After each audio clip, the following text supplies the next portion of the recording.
what kind of tools do successful couples use? Phil for you.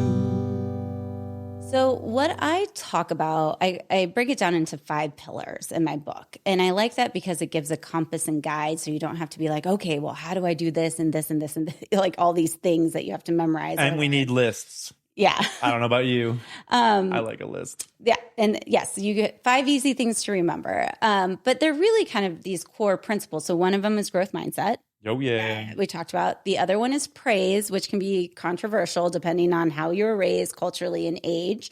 But unless you have a PDA profile, which is persistent demand for autonomy, or what it's technically called right now, pathological demand avoidance, praise really works. Is that words of affirmation? Kind of from a love languages perspective? Yeah. It praise. Okay. So I was you're making no sounds. What is praise? Well, the love languages. Oh, that one's like, that has a lot of controversy in that. That's another subject. Yeah, that's another subject. Well, what is praise? So praise, most people don't even know what high quality. Yes. For example, validation could be it. It can be words of affirmation. I would say, okay, this is like low quality praise. Good job. Yay, we did it. Woo! Right? Very generic. Be specific with what it is someone did, to say like when you did X, yep, I felt Y, kind of a nonviolent communication approach to giving feedback. That could be, yeah, that's feedback. But I think in the sense of when you're looking at, let's say, when you're looking at parenting, because you're a parent as well, what you're looking at when you're thinking of praising your child, what you're looking for is, yes, specificity. Yes. Consistent and very repetitive, right? A lot of times in your presence. And that it's also authentic. But the thing is, it's kind of like, I don't know, I have a young kid. And so like Kung Fu Panda 4 is out.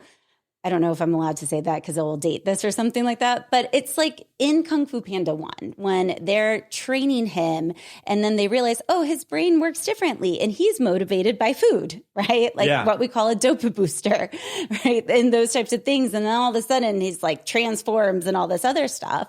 But having high quality praise is so important. And when I'm working with older couples or mid-age couples, that, you know, you don't have to learn new skills. If you want to do it for your kids, that's great. But like, if good job works for you, you don't have to be stressing out about it. Yeah. But that leading with the positive. So when you come home and let's say the ADHDer, because there's 2 ways I see most of the time that ADHDers have learned strategies that work for them, is they do one of 2 things. They either imagine this really positive experience. So they go and they clean the kitchen and they do all these things and all this other stuff, and they're imagining their partner coming home and having this great response.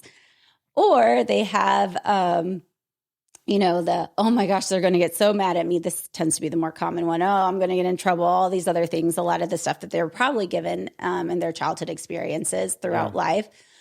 They do that to stress themselves out enough to like kind of turn their brain on. But that has long-term side effects, right? Using stress, having high levels of like cortisol and the stress hormones and that type of thing. So when somebody comes home and you're thinking, okay, yes, I did such a great job. I worked so hard. And they're like, oh man, we didn't put these away again. Like that is so defeating. So having something which goes into that growth mindset, because you lead with the positive first, right? That's what John Gottman said, the soft start. Yeah. And so your part of that is like, oh my God, like, wow, this might have been like really, you put so much effort into this. Or the hamburger. Yeah. Where you have the bun is positive and then you kind of put the meat is well, I have I have a whole like ADHD communication guy that works really well for. Is that in here? No, it's too complicated to put in there, but it's in my courses. It is my courses because they do need to be fine-tuned because there's so many trauma responses in there. But what I'm talking about for high quality praise is like looking at what it is and being very specific and authentic. And that tends to go a long way, because when people are getting frustrated, it's like, oh my gosh, you left this out again, and ignoring all the other parts or starting off with that.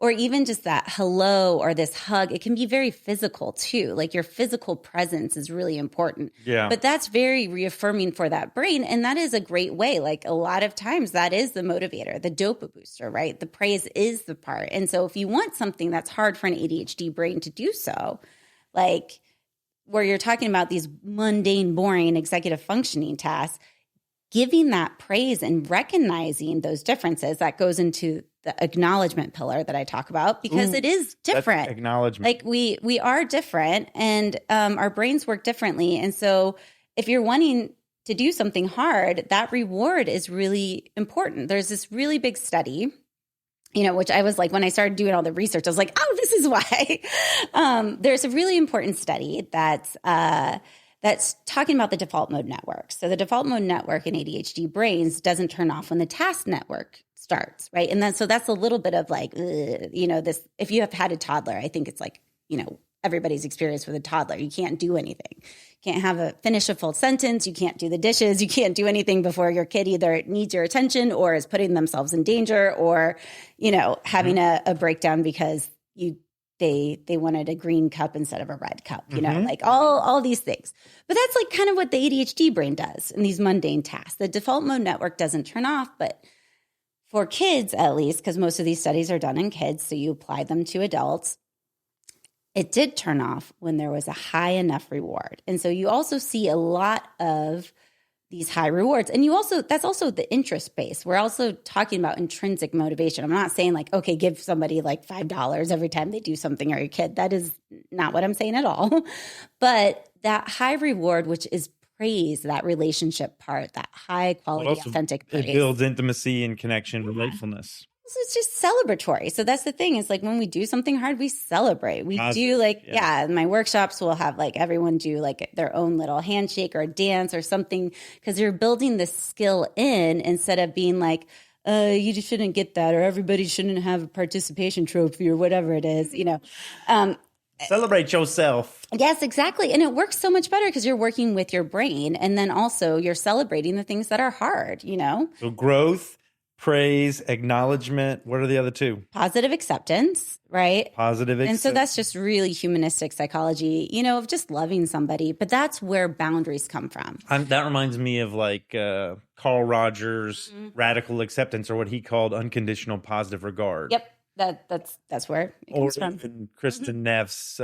self-compassion is like, when you're down on yourself, like meet that with a lot of compassion, a lot of self-empathy.